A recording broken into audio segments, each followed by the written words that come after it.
Haleluya. Bersama GPDI VMM menyapa saudara dengan dan bersama Cornelius Abraham Gembala GPDI Villa Melatimas. Markus pasalnya yang ke-8 ayatnya yang ke-34. Injil Markus pasal 8 ayat 34. Lalu Yesus memanggil orang banyak dan murid-muridnya dan berkata kepada mereka, setiap orang yang mau mengikut aku, ia harus menyangkal dirinya, memikul salibnya, dan mengikut aku. Kembali firman Allah datang pada kita. Setiap orang yang mau mengikut Tuhan, harus berani menyangkal diri, harus berani memikul salib, lalu mengikut Tuhan. Rut pasalnya yang pertama, Injil Rut pasalnya yang pertama, kita baca ayatnya yang pertama. Rut pasalnya yang pertama, ayatnya yang pertama tertulis demikian. Pada zaman para hakim memerintah ada kelaparan di tanah Israel. Lalu pergilah seorang dari Betlehem, Yehuda beserta istrinya dan kedua anaknya laki-laki ke daerah Moab untuk menetap di sana sebagai orang asing.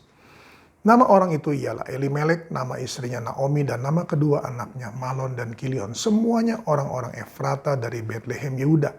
Dan setelah sampai ke daerah Moab, diamlah mereka di sana. Saudara kasih Tuhan, firman Allah datang pada kita. Kita harus menyangkal diri dan memikul salib. Nah, disandingkan dengan Rut pasal 1 ayat 1 dan 2. Dikatakan bahwa ada sebuah keluarga yang tinggal di Betlehem, Yehuda. Betlehem, rumah roti. Yehuda, rumah sukacita, rumah puji-pujian. Tapi sama Tuhan izinkan sesuatu terjadi di kota Betlehem itu. Kelaparan, kesukaran. Saudara kasih Tuhan. Dan mereka mengambil keputusan meninggalkan Betlehem itu pergi ke Moab.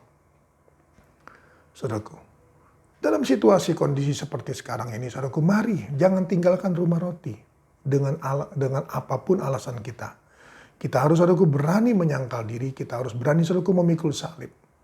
Dengan kondisi yang ada, kita berani menjalankannya, saudaraku.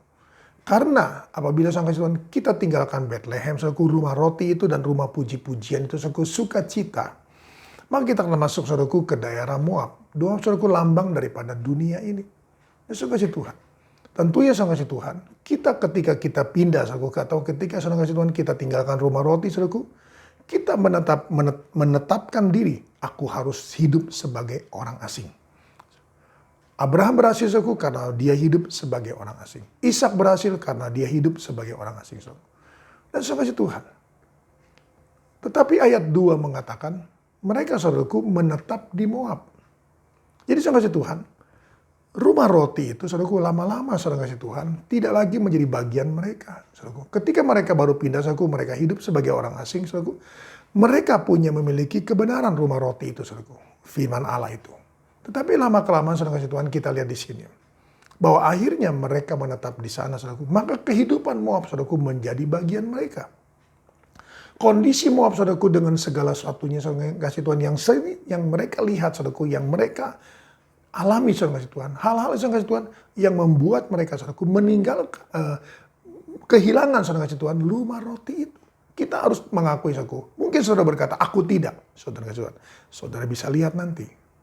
Apakah, saudaraku, rumah roti itu tetap ada dalam hidup saudara, saudaraku? Apakah firman dengan Allah dengan kebenaran itu masih, saudara kasih Tuhan, menjadi bagian dari hidup saudara? Apa saudara sudah mulai terbawa arus, saudaraku?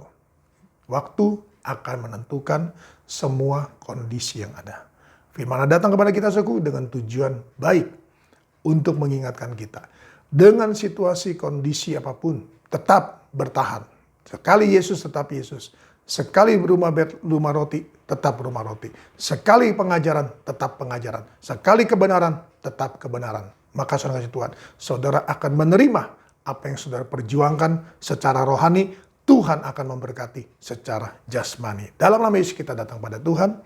Terima kasih Tuhan Yesus. Tuhan tolong kami, agar kami, Tuhan, di tengah-tengah situasi kondisi yang semakin tidak menentu, Tuhan, hamba yakin dan percaya, Tuhan Yesus, dalam Engkau ada jalan, dalam Engkau ada kebenaran, dan dalam Engkau ada hidup.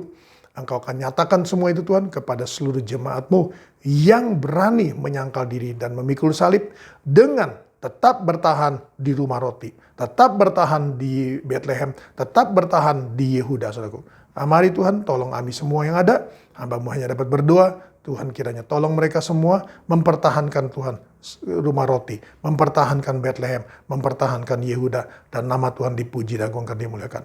Berkat-Mu Tuhan atas perusahaan, toko, restoran, rumah makan, warung, bengkel, salon mereka, atas usaha home industri mereka, pabrik-pabrik mereka, demikian pula Tuhan atas semua Tuhan, usaha-usaha online mereka, kehidupan mereka, kesehatan mereka, hamba serahkan dalam tangan-Mu, lindungi mereka semua yang ada, dalam nama Yesus, lindungi Tuhan keluarga mereka masing-masing dengan anggota keluarga mereka yang ada. Terpujilah Engkau kalau selama-lamanya, hamba yakin dan percaya Tuhan, semuanya diberkati oleh Tuhan. Apabila Tuhan kami mau menyangkal diri, kami mau mikul salib Tuhan. Sekali Yesus tetap Yesus, sekali Bethlehem tetap Bethlehem, sekali GPD Melati Mas tetap GPD Melati Mas. Dalam nama Yesus Tuhan, haleluya, amin. Tetap semangat, jangan kendor.